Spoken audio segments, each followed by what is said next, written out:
Ever wondered why 5G speeds are so much faster than 4G?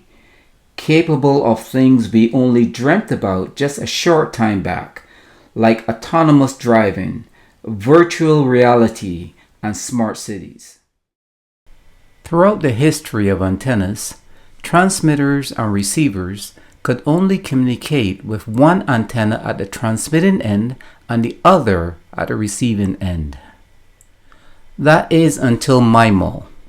Today, with Mimo antennas and 5G technology, base stations are able to transmit much more data to cell phones than ever before. Mimo stands for Multiple Input, Multiple Output. Mimo antennas is one of the most important technology that make 5G what it is today. When you look at a Mimo antenna on a cell tower as we see here, it doesn't look any different from any other cell tower's antenna from the outside. But what does it look like behind these covers? That is what we're going to be diving into today. Now here we have various types of Mimo antennas used with 5G networks. We have 4x4, 16x16, 32x32, 64x64, and 128x128. These numbers simply mean transmit and receive. 4x4 simply mean 4 transmit and 4 receive. And 16x16, 16 transmit, 16 receive, and all the others are the same thing. Now, anything larger than 4x4 is referred to as massive MIMO. They all refer to as massive MIMO except for 4x4. Now here we got a diagram of a base station, and right at the bottom here we have a 4x4 MIMO antenna.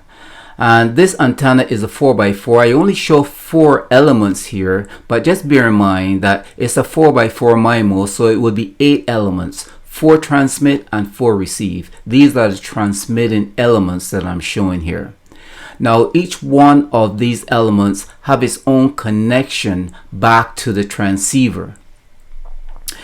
Because there are unique streams that goes from the transceiver to each element. These are all independent connections from the transceiver to the antenna. Now the transceiver will be connected back to the BBU, which stands for Baseband Unit.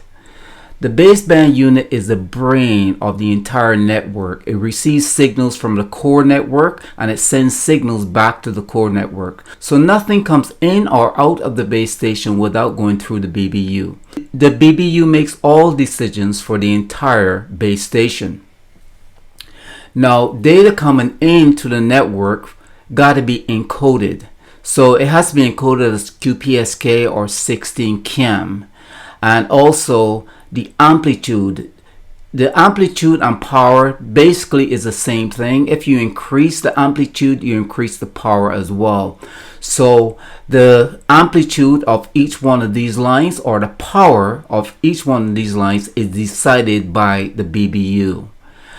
Also the frequency and bandwidth. Once the BBU makes all required decisions about the line, it will send instructions from the decisions it has made to the transceiver along with the data that came in from the core. Once the transceiver receives that information, the transceiver will change this digital signal received to an analog signal. Then it would modulate that analog signal with the frequency and bandwidth that the BBU wants it to modulate it with. So once that modulation is done, you will have a modulated analog signal. Now this modulated analog signal will be broken up into 4 separate parts. Now the reason why you break it up into 4 separate parts is because you need 4 streams, 1 for each one of these antennas. If it was 8 antenna elements, you would need 8 streams, so the data would be broken up into 8 parts. In this case, it's 4 parts. So each one of these streams will be sent to the antenna. Included in the stream sent to the antenna would be the power that these antennas is supposed to be transmitted at. Now, each one of these antennas will be given the power level that the BBU thinks it should have. they would not all be equal. The BBU would decide which ones have higher power and which ones got lower power. The BBU would also decide if it is going to use QPSK or 16 cam on these elements. It would decide this based on which one of these elements could carry more information. Like if this antenna is broadcasting into the area where there's interference, it would use QPSK because QPSK has less data. If this one is broadcasting into an area that has less interference, it may use 16 cam, which carries more data. So once these decisions are all made, everything is sent to the antenna, then this antenna will start to broadcast its signal. There are different technologies that are used to broadcast this signal. There's spatial multiplexing and there's beamforming. Now we're going to be talking about those two in a different video. What you could also use is just the traditional one, and this is the one we're going to talk about, where it looks like a traditional omnidirectional antenna where it just transmits in a 360-degree pattern. Now here you can see I have some circles around the elements. What these circles mean is that the electromagnetic field from the elements is being broadcast in a 360-degree pattern like most antennas do. In this case, this is an omnidirectional antenna which broadcasts in this fashion.